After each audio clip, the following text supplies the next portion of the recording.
చెప్పండి. మొన్న 4-5 days back ఏదైతే 4-5 రోజుల క్రితం ఏదైతే ఖమ్మంలో 12 సంవత్సరాల పాపపై జరిగిన అఘాయిత్యానికి ఈరోజు మేము రాష్ట్రం తరఫు నుంచి మా జనరల్ సెక్రటరీ గౌతమ్ గారు, అలాగే మా ట్రెజరర్ గారు, మా ఖమ్మం డిస్ట్రిక్ట్ ప్రెసిడెంట్ గారు అందరూ కూడా ఇక్కడ రావడం జరిగింది. అలాగే మా మహిళా మోర్చా కార్యకర్తలు అందరూ కూడా ఇక్కడ రావడం జరిగింది. చాలా బాధాకరం. నేను అమ్మాయిని వెళ్ళి చూశాను యాజ్ అ డాక్టర్గా. అమ్మాయి ఎంత ట్రామాతో ఉంది అంటే, నేను వెళ్ళి జస్ట్ ఇలా ముట్టుకుంటే తను ఉలికి పడి ఎవరు నా దగ్గరికి రావద్దు అని అంటుంది. అంటే అంత ట్రామా ఫేస్ చేస్తుందని అర్థమవుతుంది. పాపకి ఏమీ తెలియదు. మల్టిపుల్ ఫ్రాక్చర్స్ ఉన్నాయి, హ్యాండ్ ఫ్రాక్చర్స్, రిప్ ఫ్రాక్చర్స్, మల్టిపుల్ ఫ్రాక్చర్స్. అంటే ఆ ట్రామా చూస్తుంటే ఆ చిన్న 12 years అమ్మాయికి అసలు ఏమీ తెలియదు.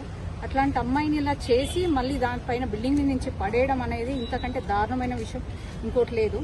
అసలు మన సమాజం ఎక్కడికి వెళ్తుంది, ఎక్కడికి మనము వెళ్తున్నాము, మన ఆడపిల్లల భవిష్యత్తు ఏంది అని తలుచుకుంటేనే భయం వేస్తుంది. ఎందుకంటే ఈ ముస్లిమ్స్ ఎంఐఎం వాళ్ళు అన్ని గ్రూప్స్ ఆఫ్ మహిళల్ని టార్గెట్ చేస్తున్నారు. చిన్నపిల్లలైతే పెద్ద ఏజ్ వాళ్ళు టార్గెట్ చేస్తున్నారు, టీనేజ్ వాళ్ళనేమో లవ్ జిహాద్ పేరు మీద వాళ్ళని టార్గెట్ చేస్తున్నారు. ఓన్లీ హిందూ పిల్లల్ని, హిందూ మహిళల్ని టార్గెట్ చేసే పనిగా వీళ్ళు పెట్టుకున్నారని అర్థమవుతుంది. వాడికి 57 years అంట. వాడికి బుద్ధి ఉందా కొంచెమన్నా? వాడికి 2 ఆడపిల్లలంట, 27 years 26 years ఆడపిల్లలంట. వాడికి ఎవరైతే గౌస్ అనే వ్యక్తికి మనవరాళ్ళు కూడా ఉన్నారంట. మనవరాళ్ళు ఏజ్ ఉన్న ఆడపిల్ల, చిన్న ఆడపిల్ల మీద ఈ అఘాయిత్యం చేయడం అంటే ఎంత దారుణమైన విషయం ఇది. అతనికి ఆల్రెడీ రౌడీ షీటర్ అని ఖమ్మంలో ఉంది. ఇదివరకే ఒక నెల్లూరు నుంచి ఒకటి వలసగా వచ్చిన కూలి ఆ చిన్న పాప మీద కూడా అత్యాచారం జరిగింది. ప్రభుత్వం కావాలనే వీళ్ళని కప్పిపుచ్చడం చేస్తుంది. అతనికి ఏ శిక్ష పడకుండా ట్రై చేస్తుంది. ఇట్లాంటి ఆల్రెడీ ఒక ఇన్సిడెంట్ 2-3 జరిగినప్పుడు ఇంకా కూడా యాక్షన్ తీసుకోకుండా వాడిని నిమ్మలంగా కూర్చోబెడుతున్నారంటే అక్కడ ఒక్కసారి ఆ తల్లి ఆవేదన చూడాలి. తల్లి కింద మీద అవుతుంది. అంటే ఏం చేయాలి నా పాపని నేను తీసుకుపోయి? లైఫ్ లాంగ్ బెడ్ రిడన్ ఉంటుంది. స్పైనల్ ఇంజురీ అంటే లేవలేని పరిస్థితి. కాళ్ళు 2 లోవర్ లిమ్స్ 2 పారలైజ్ అయి ఉన్నాయి. ఏం చేయాలని నా పాప నేను ఎట్లా బతికించుకోవాలి, ఎట్లా చూడాలి, నేను ఒక కూలీని ఎట్లా చేయాలని పాపం ఆవేదన పడుతుంది. ఆ అమ్మాయి, వాళ్ళ తల్లి ఆవేదన పడుతుంది. అసలు ఏం చేస్తున్నారు ఈ ప్రభుత్వం? ఏం చేస్తుంది? రోజుకి 5 పోక్సో కేసులు మన రాష్ట్రంలో రికార్డ్ అవుతున్నాయి. రికార్డ్ అయ్యేటివే పోక్సో కేసులు 5. 2025 నుంచి పోల్చుకుంటే 563 పోక్సో కేసులు మాత్రమే మన దగ్గర రిజిస్టర్ అయ్యాయి. అంటే ఏం చేస్తున్నారు ప్రభుత్వం? ఏం చేస్తున్నారు? ఇండియా మొత్తం పోక్సో కేసు 9% అయితే ఓన్లీ తెలంగాణలో మాత్రం 15% ఉంది. అంటే మన రాష్ట్రం నిమ్మకు నీరెత్తినట్టు ఎవరికి ఏమి చేయకుండా మన సీతక్క గారు వచ్చి పరామర్శించి వెళ్ళారు. తర్వాత పాప భవిష్యత్ ఏంది, లేకపోతే రానున్న రోజుల్లో ఆడపిల్లల భవిష్యత్ ఏంది అని ఒక్కసారన్నా వాళ్ళు రివ్యూ చేశారా? లేకపోతే ఈ అమ్మాయికి జరిగినట్టు ఇంకో అమ్మాయికి జరగొద్దు అని ఏమన్నా కార్యాచరణ తీసుకున్నారా? ఎటువంటి కార్యాచరణ ప్రభుత్వం నుంచి లేదు. ఇప్పటికీ కూడా స్టాటిస్టిక్స్ తీసుకున్నట్లయితే 22% క్రైమ్ రేట్ ఇంక్రీజ్ అయింది. అయినా కూడా మేము ఏమీ చెయ్యము, మేము నిమ్మలంగా ఉంటాం. ఎంఐఎం సీట్లు మాకు కావాలి, ముస్లిం వాళ్ళ సీట్లు మాకు కావాలి, ముస్లిం వాళ్ళ ఓట్లు మాకు కావాలి అన్నట్టు కూర్చున్నారు. కానీ అతని మీద ఇంతవరకు యాక్షన్ తీసుకోలేదంటే ఎంత దారుణమైన పరిస్థితుల్లో మన ప్రభుత్వం ఉంది. వెంటనే అతనికి ఎన్కౌంటర్ చేయాలి. ఏదైతే ఇంతకుముందుకు ఒక డాక్టర్ కేసులో మన తెలంగాణ పోలీసులు వ్యవహరించారో వెంటనే వాడిని ఎన్కౌంటర్ చేయాలి. ఇట్లాంటిది జరగకుండా ప్రభుత్వం కూడా నిర్ణయాలు తీసుకోవాలి. ఎందుకంటే మన దగ్గర ఫాస్ట్ ట్రాక్ కోర్ట్స్ ఏవి పనిచేయట్లేదు. ఫాస్ట్ ట్రాక్ కోర్ట్స్ పనిచేసినట్టయితే ఇట్లాంటి వాళ్ళకి ఇమీడియట్ గా శిక్ష పడుతున్నట్టే ఇంకొకరు భయపడుతుంది ఇట్లాంటివి చేయడానికి. అసలు ఒక్కసారి ఆ పాపని చూసి ఏడుపు వస్తుంది. అంత యాజ్ అ డాక్టర్ నాకే ఏడుపు వస్తుంది. అంటే హౌ మచ్ ట్రామా, ఎంత ట్రామా ఆ అమ్మాయి ఫేస్ చేస్తుంది అనేది మీరు అర్థం చేసుకోవాలి. ప్రభుత్వాన్ని మేము ఒకటే నిలదీస్తున్నాం, వెంటనే వాడిని ఎన్కౌంటర్ చేయాలి. వాళ్ళకి కుటుంబానికి మొత్తము లైఫ్ లాంగ్ ఆ అమ్మాయికి ఆర్థిక సహాయం చేయాలని కూడా మేము డిమాండ్ చేస్తున్నాము. ఎందుకంటే ఆ అమ్మాయి ఇంకా లైఫ్ లో ఏమీ చేసుకోలేని పరిస్థితిలో ఉంది కాబట్టి మేము భారతీయ జనతా పార్టీ నుంచి డిమాండ్ చేస్తున్నాం. శిల్పారెడ్డి గారు చెప్పినట్టు ఆ పాప ఏ పరిస్థితిలో ఉందో వారు వివరించినారు, చూసొచ్చినారు. ఈ రాష్ట్రంలో ఇటువంటి కేసులు ఎన్ని జరుగుతూ ఉన్నాయంటే రికార్డ్ అయిన కేసులే ఇప్పుడు వారు చెప్పినారు. రికార్డ్ కాని కేసులు చాలా ఉన్నాయి.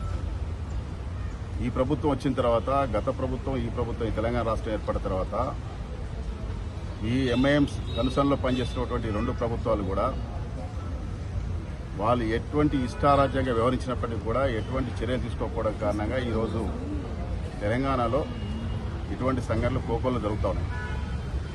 దీనికి కారణం గతంలో అధికారంలో ఉన్నటువంటి పార్టీ, ఈరోజు అధికారంలో పార్టీ, 2 పార్టీలు కూడా బాధ్యత వహించాలి. ఈరోజు హోమ్ మినిస్టర్ ఎవరైతే ఉన్నారో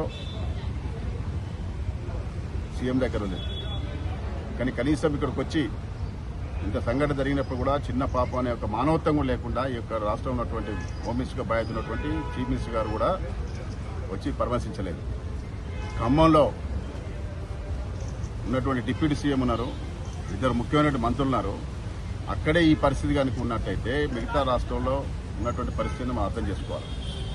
వీళ్ళు వాళ్ళను ప్రోత్సహిస్తున్నారా లేకుంటే కాపాడుతున్నారా ఈరోజు సమాజం అర్థం చేసుకోవాల్సిన అవసరం ఉన్నది. కాబట్టి ఇంత జరిగినప్పటికీ కూడా ఖమ్మంలో ఉన్నటువంటి మిగతా సంఘాలు కూడా మాట్లాడకపోవడం చాలా శోచనీయం. ఈ ఫాస్ట్ ట్రాక్ కోర్టు కింద పెట్టింది వెంటనే శిక్షించాలా. ఆ కుటుంబాన్ని, చాలా పేద కుటుంబము, ఆ తల్లి చెప్తా ఉంటే బాధ అనిపిస్తా ఉంది. నా బిడ్డ అక్కడ శవం లెక్క బెడ్ మీద ఉన్నది, మేము శవాల లెక్క ఇక్కడ హాస్పిటల్లో ఉన్నాం, మాకు దిక్కు లేదని చెప్తా ఉన్నాను. ఈడ ప్రభుత్వం ఉందా అని చెప్పి నేను అడుగుతా ఉన్నాను. ఇంత సంఘటన జరిగినప్పుడు కూడా ప్రభుత్వం కనీసం పట్టించుకునేటువంటి అవకాశం లేదా, ప్రభుత్వం దగ్గర ఏమాత్రం ఆలోచన చేసేటువంటి మిషనరీ లేదా అని చెప్పి నేను చెప్తా ఉన్నాను. కాబట్టి ఇప్పటికైనా కళ్ళు తెరిచి వెంటనే ఆ కుటుంబానికి సెక్యూరిటీ కూడా ఇవ్వాలా. ఆ ఇన్సిడెంట్ జరిగినాక కూడా అక్కడ స్థానికంగా ఉన్నటువంటి ప్రైవేట్ హాస్పిటల్ పెడితే ఆ చేసినటువంటి వ్యక్తి దుర్మార్గుడు అవుతున్నారో ఆ గౌస్ అనే వ్యక్తి అక్కడ హాస్పిటల్ కూడా పోయినని చెప్పి తెలుస్తాం. ఆ తల్లి చెప్తా ఉంది. ఎప్పుడైతే పాప స్పృహ వచ్చి చెప్పిన తర్వాతనే అతను అరెస్ట్ చేయడం జరిగింది. అప్పటి వరకు కూడా ఆ అమ్మాయి ఆయన్ని ట్రాక్ చేస్తూ మళ్ళీ చంపడానికి ప్రయత్నం చేసిందని చెప్పి కూడా వాళ్ళు చెప్తా ఉన్నారు. కాబట్టి ఇప్పటికి కూడా మేము చెప్తా ఉన్నాము, ఇప్పటికి కూడా అమ్మాయికి సెక్యూరిటీ ఇవ్వాలా, ఆ కుటుంబాన్ని ఆదుకోవాలా. కుటుంబానికి సంబంధించినటువంటి ఇక్కడ ఏదో వార్డులో పడి ఉండడం కాకుండా ప్రభుత్వం దగ్గరుండి ఒక అపాయింట్మెంట్ చేసి ఒక వ్యక్తిని అపాయింట్ చేసి వాళ్ళని పట్టించుకునే విధంగా చూడాలి. అదేవిధంగా కుటుంబాలు కూడా ఒక నౌకరీ ఇవ్వాలా. తర్వాత కుటుంబం అమ్మాయికి కూడా భవిష్యత్తులో కూడా నడిచేటువంటి అవకాశం లేని చెప్పి డాక్టర్ చెప్తాం. కాబట్టి జీవితాంతం ఆదుకునే విధంగా ప్రభుత్వం ఆలోచించి వెంటనే డిక్లేర్ చేయాలి. అదే కాకుండా అతని తగిన శిక్ష జరగకుండా మాత్రము ఇక్కడ ఉన్నటువంటి భారతీయ జనతా పార్టీ ఈ సమాజం కూడా ఆలోచించవలసిన సమయం ఆసన్నమైంది. ఎందుకంటే ఇప్పటికీ ఆయన ట్రాక్ చూస్తే ఇప్పటికీ చాలా సంఘటనలు చేసిన తెలుస్తా ఉంది, రౌడీ షీటర్లు తెలుస్తా ఉంది. అయినప్పటికీ కూడా ప్రభుత్వం మాట్లాడకపోవడం శోచనీయం, చాలా సిగ్గుచేటు. హోమ్ మినిస్టర్ ఉన్నటువంటి సీఎం వెంటనే వచ్చి పరామర్శించి తగిన చర్యలు తీసుకోవాలని చెప్పి కూడా భారతీయ జనతా పార్టీ డిమాండ్ చేస్తాం. పాప ఈ సంఘటన జరిగిన తర్వాత మొట్టమొదటిగా ఖమ్మంలో ఉన్న ఒక ప్రైవేట్ హాస్పిటల్ సృజన ఆసుపత్రికి తీసుకెళ్ళడం జరిగింది. అక్కడి నుంచి వాళ్ళు ఇది మేము చేసే పరిస్థితి లేదు, అనేక గాయాలు ఉన్నాయంటే గవర్నమెంట్ హాస్పిటల్ తీసుకెళ్ళి జరిగింది. గవర్నమెంట్ హాస్పిటల్లో కూడా వాళ్ళు వెనుముకు సంబంధించి మా దగ్గర లేదంటే అక్కడ ఇంకో ఆరోగ్యాన్ని ఇంకో హాస్పిటల్ తీసుకెళ్ళి జరిగింది. వాళ్ళు కూడా చేతులు ఎత్తేసిన తర్వాత మమతా హాస్పిటల్ తీసుకెళ్ళి జరిగింది. గత ఆ 2 రోజులు ఆ యొక్క తల్లిదండ్రులు అనుభవించిన ట్రామా ఎంత కాదు, లక్షల అప్పులు చేసి ఆ 2 రోజుల్లోనే బిల్లులు కడితే నిన్నగాక మొన్న సీతక్క గారు వచ్చారు. ఆవిడ గతంలో ఆమె యొక్క చరిత్ర మనకు తెలుసు. నక్సలైట్స్ నుంచి ప్రజలను ఏదో సాధించాలి, ప్రజల మీద ఎవరైతే అగత్యాలు చేస్తున్నారో వాళ్ళు అంతు చూస్తామని చెప్పి ఆమె నక్సలైట్లకు ఉండి ఈరోజు బయటకు వచ్చిన ఆవిడ కనీసంగా మరి ఈ 2-3 రోజులు వాళ్ళు పెట్టే ఖర్చులేంటి పరిస్థితి, ఆ యొక్క ఆర్థిక పరిస్థితి ఎలా ఉంది అని ఆలోచించకుండా ఒక 5 లక్షలు మేము ఇస్తాము, ఎఫ్డీలు వేస్తామని మాట్లాడుతున్నారు. తక్షణమే వాళ్ళు చేసినప్పుడు తీర్చడానికి ఒక 10 లక్షల రూపాయలు వారికి చేతికి నగదు సహాయం చేయాలని చెప్పి మరి సీతక్క ఏదైతే ఉద్యమంలో చేశారో ఇదివరకు వారైతే మరి ఇటువంటి జరిగితే ఒక తోటాలు తీసుకొచ్చి వాడిని పేరు చంపిన మరి వాడి యొక్క కార్యాచరణ కానీ వారి యొక్క ఆలోచన సిద్ధాంతాలు ఏమన్నా మరి ఈ సిద్ధాంతాలు ఏం పోయినాయి, ఎక్కడికి పోయినాయని అడుగుతున్నాయి. ఇంతవరకు కూడా పోలీసులు వాడిని కస్టడీలోకి తీసుకొని విచారణ జరపడానికి ఇంతవరకు ధైర్యం చేయడం లేదు. ఇప్పటికి కూడా ఆ తల్లి చెప్తుంది, వాడిని పోలీసులు తిని మేపుతున్నారు, నా బిడ్డ మీరు శవంలాగా ఉందని. దయచేసి ఇప్పుడన్నా సరే రేవంత్ రెడ్డి గారు హోంమంత్రిగా మీరున్న ఈ రాష్ట్రంలో ఇంతకంటే దుర్మార్గాలు అనేకం జరుగుతున్నా కూడా వెలుగులో వచ్చిన వాటి మీద మీరు స్పందించాలి. వెంటనే వాడిని పోలీస్ కస్టడీలో తీసుకొని తగు విచారణ చేయాలని చెప్పి ఇట్లా తిండి పెట్టి వాడిని మేపుతూ చేయటం సరికాదని చెప్పి ఈ సందర్భంగా భారతీయ జనతా పార్టీ డిమాండ్ చేస్తుంది. పాపకి జరిగినటువంటి ఘటన అత్యంత దురదృష్టకరం, బాధాకరం. మాకు విషయం తెలిసి మేము రియాక్ట్ అయిందాక కూడా ఎటువంటి కేసులు పెట్టే ప్రయత్నం చేయకుండా రాజకీయ పార్టీ కార్పొరేటర్లు, బీఆర్ఎస్ కార్పొరేటర్లు కూడా ఈ కేసును మాఫీ చేయడానికి శతవిధాల ప్రయత్నం చేశారు. అలాంటి ప్రయత్నం చేసిన వాళ్ళ వివరాలు కూడా ఆర్టీఏ ద్వారా స్వీకరిస్తున్నాం. ఇది తక్షణమే మీరు గౌస్ పాషాని ఎన్కౌంటర్ చేస్తారా, హిందూ సమాజానికి అండగా ఉంటారని నేను రేవంత్ రెడ్డి గారిని ప్రశ్నిస్తున్నా. మీరు గినక చెయ్యకపోతే, మీరు గినక ఆయన్ని ఎన్కౌంటర్ చేయకపోతే ఖమ్మం యొక్క ప్రజలు తిరగబడతారు, హిందువులు వాళ్ళ ఇంటికి వెళ్తారు, వాళ్ళ యొక్క ఆస్తులన్నీ స్వాధీనం చేసుకుని ఆ పాపకిచ్చి మీకు చేత కాకపోతే మాకు చెప్పండి. మీరు ఎన్కౌంటర్ చేయండి, మీకు చేత కాకపోతే ఖమ్మం ప్రజలకు చెప్పండి. ఇట్లా హిందువుల మీద ఎన్నో అత్యాచారాలు అగాత్యాలు జరుగుతున్నాయి. దీన్ని వెంటనే తక్షణమే వాడి మీద యాక్షన్ తీసుకోవాలని భారతీయ జనతా పార్టీ తరఫున మేము డిమాండ్ చేస్తున్నాం.